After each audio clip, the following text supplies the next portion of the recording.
السلام علیکم ورحمۃ اللہ وبرکاتہ۔ الحمدللہ، کل ہم نے ایک جز کو ریوائز کیا تھا۔ کل کے جز سے کوئی اہم بات جو آپ نے سیکھی، جس پر آپ نے جا کر غور و فکر کیا، وہ ہم سے شیئر کریں۔ جو چیز مجھے بہت اچھی لگی اور جس پہ میں نے غور و فکر کیا وہ تھی آیا نمبر ثم قست قلوبکم من بعد ذالک، کہ علم کے ساتھ بعض دفعہ ہمارے پاس عمل بھی آ جاتا ہے لیکن دلوں کی نرمی نہیں ہوتی۔ So I was just thinking کہ where do I stand in these all three categories؟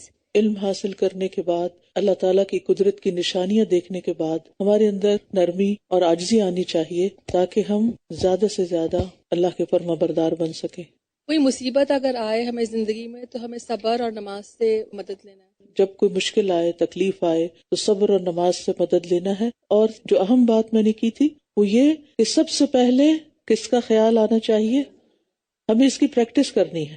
اور جب سب سے پہلے کسی اور کا خیال ہے اور بعد میں اللہ تعالیٰ کا ہے تو اپنے آپ کو ملامت کرنا ہے اور دعا بھی کرنی ہے کہ یا اللہ آئندہ میں سب سے پہلے آپ ہی کے بارے میں سوچوں۔ جب تک ہم اپنا محاسبہ خود نہیں کریں گے، خود اپنے آپ کا جائزہ نہیں لیں گے تو اس وقت تک اصلاح نہیں ہو سکتی۔ ہم اللہ تعالیٰ سے دعا کرتے رہے کہ اللہ تعالیٰ ہمیں ہماری غلطیاں دکھا تاکہ ہم ان پر دنیا میں ہی توبہ کر لیں۔ یہ نہ ہو کہ کل قیامت کے دن وہ ہمارے اعمال نامے میں نظر آئے اور ہمیں سخت پریشانی اور پشیمانی ہو اور پھر ہم واپس پلٹنے کے قابل بھی نہ ہوں اور اپنی اصلاح بھی نہ کر سکے۔ آج ہمارے پاس وقت ہے، مہلت ہے، ہمیں آج ہی کچھ کر لینا چاہیے۔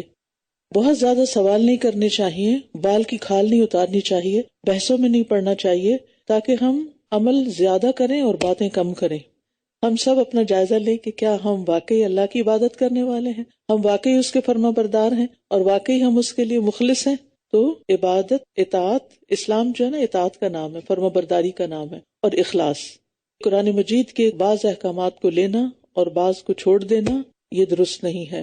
سارا قرآن کس نے نازل کیا ہے؟ اللہ تعالیٰ نے نازل کیا، لہٰذا پھر ہماری اپنی چوائس تو نہیں رہتی نا، پھر تو اللہ ہی کی بات ہے، جو بھی وہ حکم دے، جب بھی دے، جہاں بھی دے۔